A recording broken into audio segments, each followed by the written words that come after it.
celebrating it here in Las Vegas. Then later in the show, downtown was flooded with red suits this past weekend. We'll tell you how many people came out for the Santa Run. Your Tuesday starts right now with Studio G.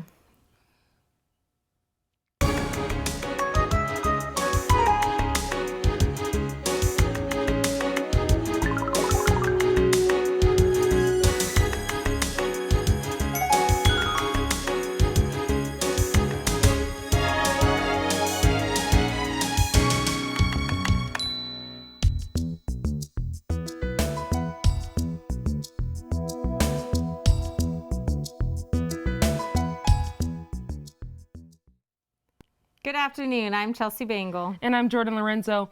A fire Friday killed 36 people in a warehouse in Oakland, California. Crews are still attempting to make their way through the debris and hope there are no more victims found. The manager of the warehouse also lived inside with others and is now calling the wreckage of his former home a mass grave.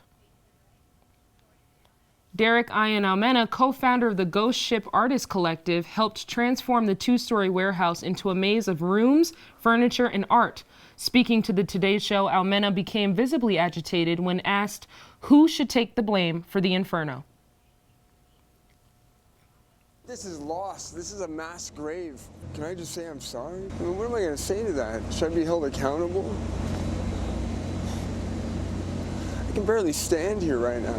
I would rather get on the floor and be trampled by the parents. I'd rather let them tear at my flesh than answer these ridiculous questions.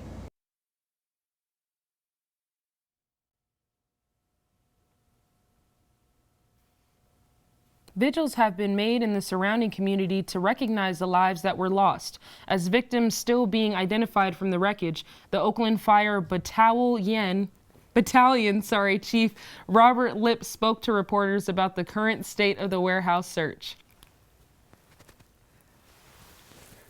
Search through the building and clear approximately 85% of the building right now. We'll be continuing that throughout the day. There's one corner that remains unstable, and then that's another thing that we're going to be doing throughout the day today is stabilizing that corner so that we can search that last section. Investigators are looking at previous code violations and complaints ranging from illegal occupancy to hazardous trash and debris. The death toll stands at 36. In about 2 months, Donald Trump will be inaugurated as the 45th President of the United States. His transition into the White House is going on as we speak, and it looks like some new faces have officially joined the team to help make America great again. Another productive day on the transition.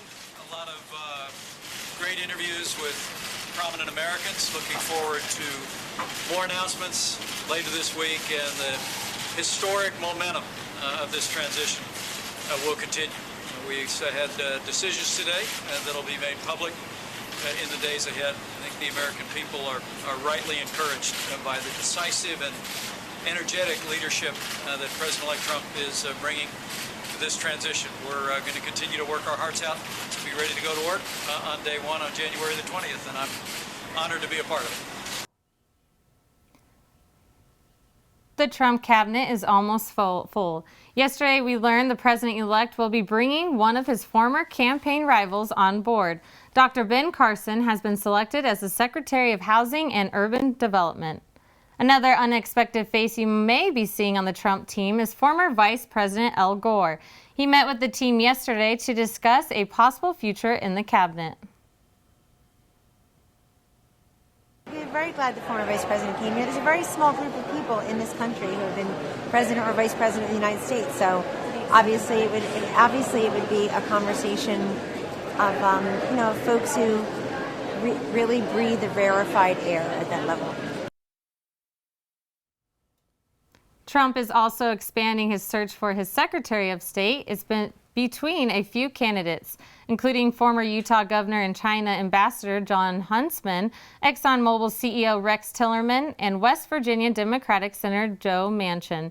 Former CIA Director David Petraeus is also still in the mix after expressing his regret about leaking classified information. President-elect Trump has been making the rounds, thanking all the states who he won in the election.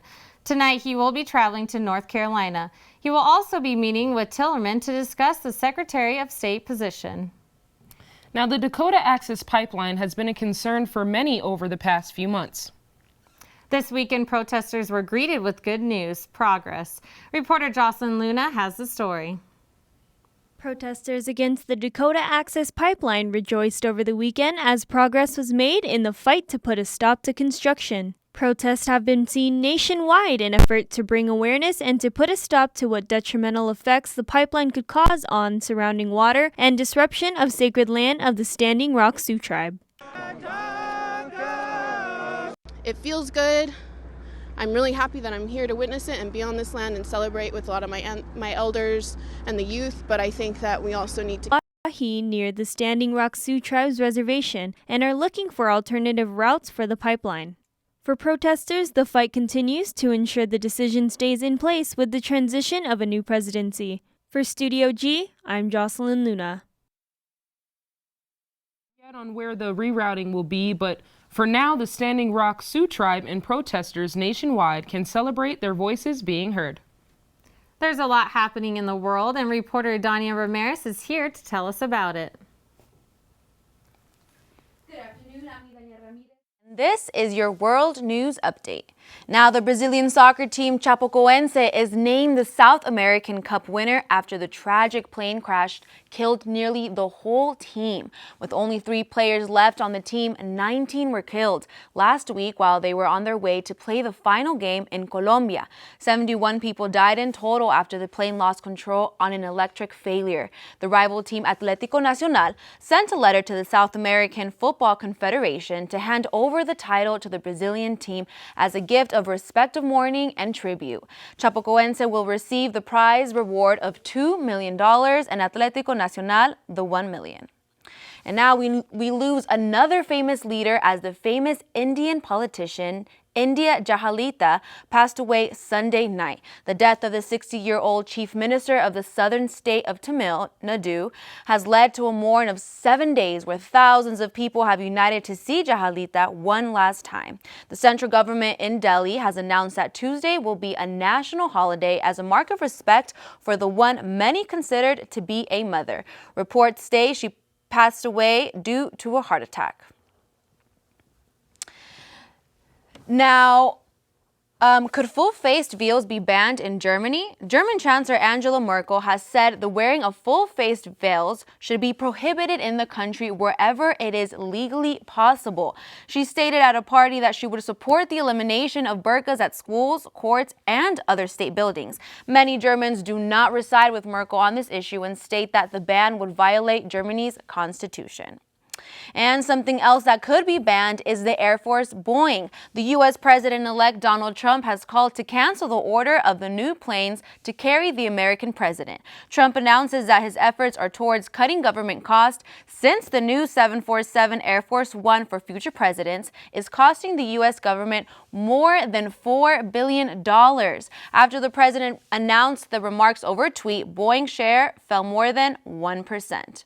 And to end off on a more colorful note, the 2 iconic lions outside of the bank HSBC in China have been painted rainbow colors as part of the bank's Celebrate Pride, Celebrate Unity campaign for the LGBTQ community. While some are happy of this action, others are upset as Hong Kong is known to be a conservative city. The painted statues have ignited a debate about gay rights and whether corporations should be involved. A petition has been created in support of the new movement to defend gay rights and has received more than 4,500 signatures.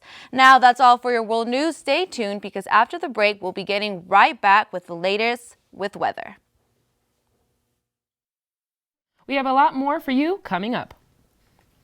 Now after the break, the Clark County ballot revote is officially underway.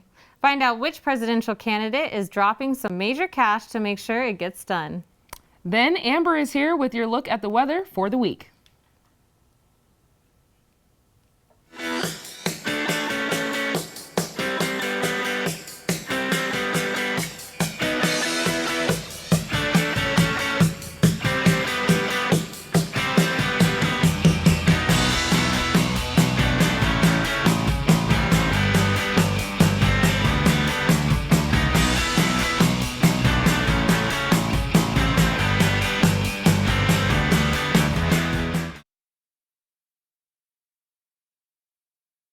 play a lot of contemporary jazz music from the 1960s up until about 2012, 2013. When I go on, just explain who it was, the name of the song, the name of the artist, maybe the name of the album, their career. I just hope that everybody enjoys it and appreciate it for the kind of music it is and how great it is. My name is Sam, and I host Sunday Evening Jazz on the rebelhd2.com.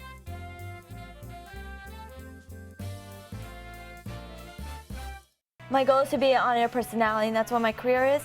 It feels really incredible because I've been wanting to do something like this for my whole entire life since I was little. I mean, it's an opportunity to express myself, get my voice out in public, and get heard for things that I feel strongly about. This station helped me out a lot, gave me a lot of information I didn't know about a radio station in general. It was really easy to get a show here. I took the classes and did the shadowing. They give you a lot of freedom to do what you like, and I feel like there's a lot of support in places you can get answers to. It's just an incredible experience because I could take what I learned here and I could turn it into something more.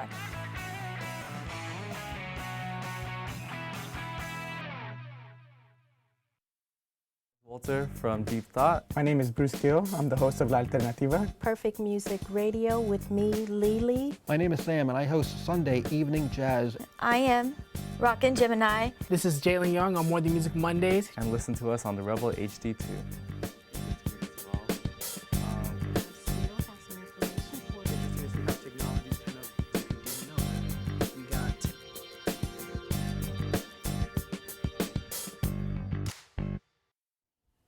Welcome back. I am Amber Michael and I have your weather report for today. Right now in Las Vegas, we're looking at a high of 57 and also a low of 36 with some slight winds coming in from the southeast part of the valley. Some other things to look forward to the rest of the week as well. We also have a picture here of some of the snow that's hit the Midwest here in the United States. As you can see, it's definitely built up a lot. Let's take a look at the weekly forecast that we have coming up. Right now, like I said, we're looking at a high of 59 and a low of 36. Light winds for today and tomorrow as well. Wednesday, we're looking at a high of 49, so it is going to get a little bit chillier throughout the week. High on Thursday of 51, low of 36, and a high of 56 and a low of 41 for Friday. Again, some slight winds that are going to be coming through the rest of the valley as well. Let's take a look at what's going on for the rest of the valley for today. Up in Centennial Hills, we're looking at 54 degrees. Down in Boulder City, 57.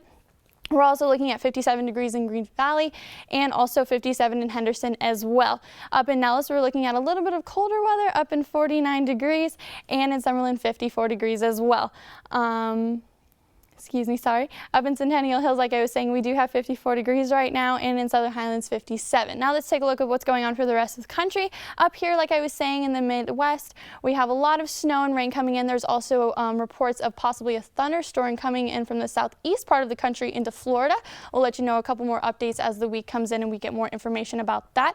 There's also some low pressures coming in throughout the Mississippi Valley as well that will bring some snow and rain for Ohio. That's all I have for you today. Now let's go back to Jordan and Chelsea at the desk. Well, ballots are officially being recounted in Clark County. Election workers started the recount yesterday at the request of one presidential nominee. It was requested by candidate Rocky De La Fuente after he received less than 1% of the vote.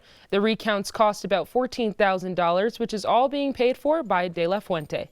A Clark County official says all recounts are important in the fact that they give candidates and voters the opportunity to feel that everything is secure. They expect to have the results of the recount by Friday. This is the first time in 16 years that Nevada has had a vote recount. Dementia statistics are shrinking in recent years. Studio G reporter Lemitra Miller has the number to back it all up. There is some good news for those who have a heredity of dementia in their family. The Health and Retirement Study says that dementia has fallen in recent years. There were 2,100 people across the country who participated in the study. Starting in 1992, researchers collected data from those every 2 years. Their finding says that people over the age of 65 have fallen from 11% in 2000 to 8% in 2012. It is said that it is a decline of 24%, which is about 1 million fewer Americans suffering from dementia. Scientists say it is due to a higher education and better heart health, which is related closely to brain health. Unfortunately, 5 million Americans are suffering with dementia. This number is expected to triple by 2050 as people live longer and the elderly population increases. But still, improvement has increased, and that is something to look forward to. Reporting for Studio G, I'm Lemitra Miller. There are many resources out there to help people who may be suffering from dementia. Dementia Friendly Nevada helps those struggling and their caregivers. They can be reached at 702-685-7072. The controversy of a UNLV math professor refusing to make his classroom a safe place over social caught the attention of the national news. Last week, we heard from that professor, George Bush. Now, the student whose post sparked the controversy is speaking up. UNLV student Javier Iguet Torres released a statement to the media regarding his role in the conversation. It reads in part, "The only comments I have on this is that from this point forward, the approach that solely reflects healing and forgiveness. It is my personal philosophy and I will never detour from that. That said, those that know me know how much the importance I place on looking at the experience through a perspective that is never one-sided. My stance in support of UNLV being a sanctuary campus has now changed, nor will it ever." He later released a second statement about whether terminating Bush would be the right thing. It reads in part, "I do not support the request from immediately termination. The math classes at UNLV can be incredibly challenging. George was an amazing professor. Not only that, but he was the best math professor I have ever had. During my time in this classroom, I have never felt that my safety or the safety of others or of my peers was at risk." Coming up after the break, a famous house in San Francisco is under new ownership. Plus, the Oscars just announced their next new host. I'll have it all for you here after the break. Then later in the show, a man sets a new record by ringing a bell for 6 days straight. He had a personal reason for helping out the cause. We'll tell you why he did it in about 10 minutes. Get to do an internship, you have to do an internship. It's one of the requirements for a journalism major. You have to do an internship before you can graduate. Definitely having an internship as a requirement really helps push yourself out there and to just remind you that your graduation is coming up soon. You're going to have to need some work experience in your career. So it's really good to put yourself out there early on, and they tend to help students a lot more. So when you do a student internship, it really helps out a lot.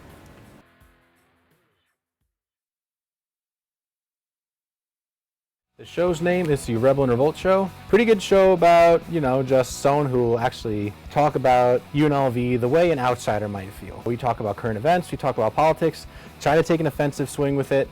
Sometimes it's hit or miss, and then we talk about, the little things in life that everybody laughs about. And we are the Rebels and we are revolting. My name is Jameson Wilk and I run the Rebel and Revolt Show, and you can tune in at therebelhd2.com.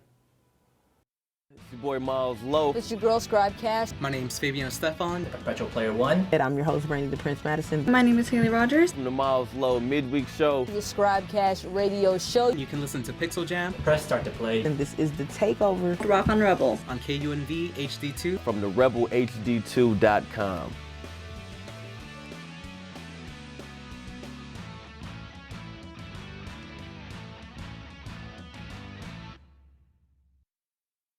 My name is Walter from...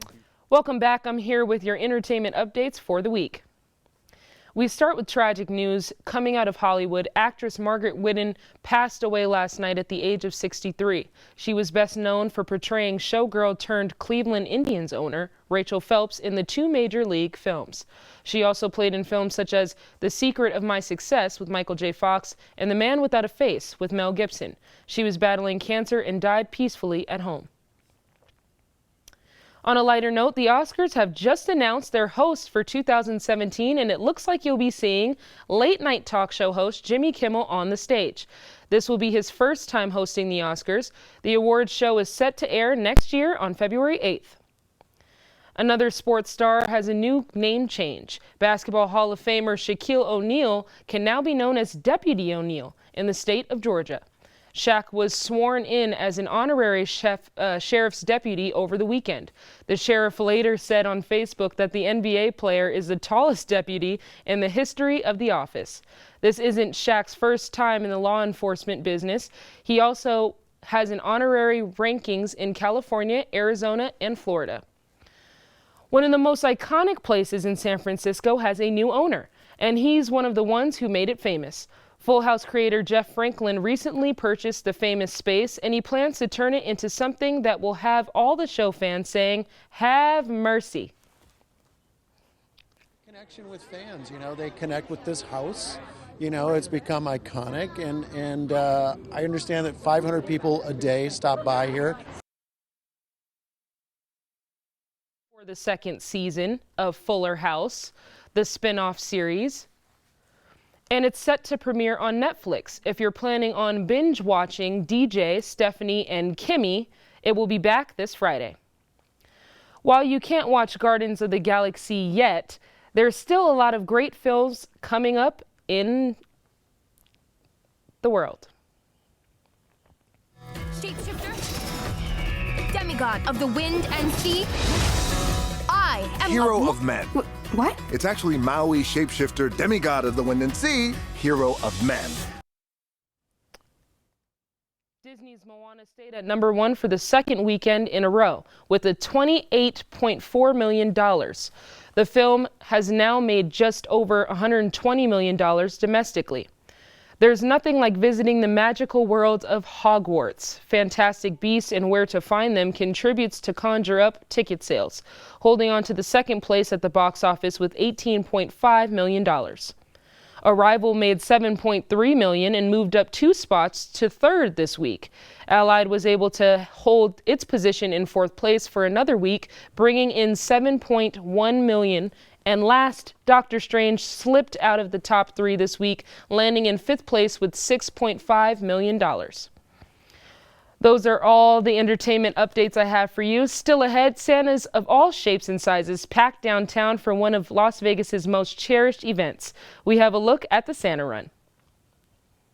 My name is Walter from Deep Thought. My name is Bruce Gill. I'm the host of La Alternativa. Perfect Music Radio with me, Lily. My name is Sam, and I host Sunday Evening Jazz. I am Rockin' Gemini. This is Jalen Young on More Than Music Mondays. And listen to us on the Rebel HD2.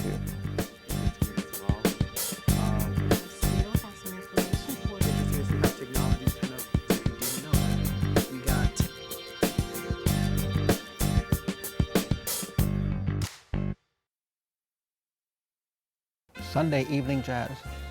I mainly play a lot of contemporary jazz music from the 1960s up until about 2012, 2013. When I go on to explain who it was, the name of the song, the name of the artist, maybe the name of the album, their career.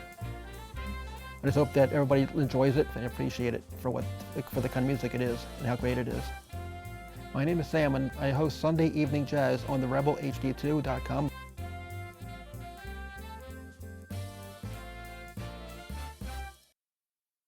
These Santa Clauses don't need a sleigh to give back. Over the weekend, Opportunity Village hosted their annual charity event, the Great Santa Run. The participants got a chance to burn calories and raise money for individuals with disabilities at the same time. Shakira Hawkins has more. The Santa Run is a Las Vegas tradition, and all the proceeds go to Opportunity Village. This was a successful day with over 6,000 Santas participating into the race. Christmas came early for downtown Las Vegas this Saturday. Opportunity Village hosts its most important fundraiser of the year with help from 6,000 Santas. All the proceeds from the race are used to support individuals with disabilities. The event consists of a 5K race and a 1-mile walk. Both races started on Carson Avenue and ended on Fremont Street. The event started as early as 8 a.m. with a live performance.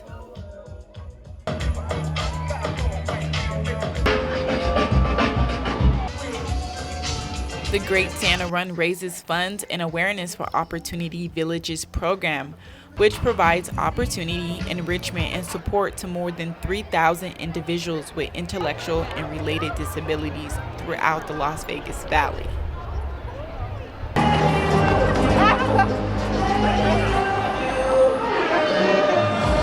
As you can see, it was a successful race. For Studio G, I'm Shakira Hawkins.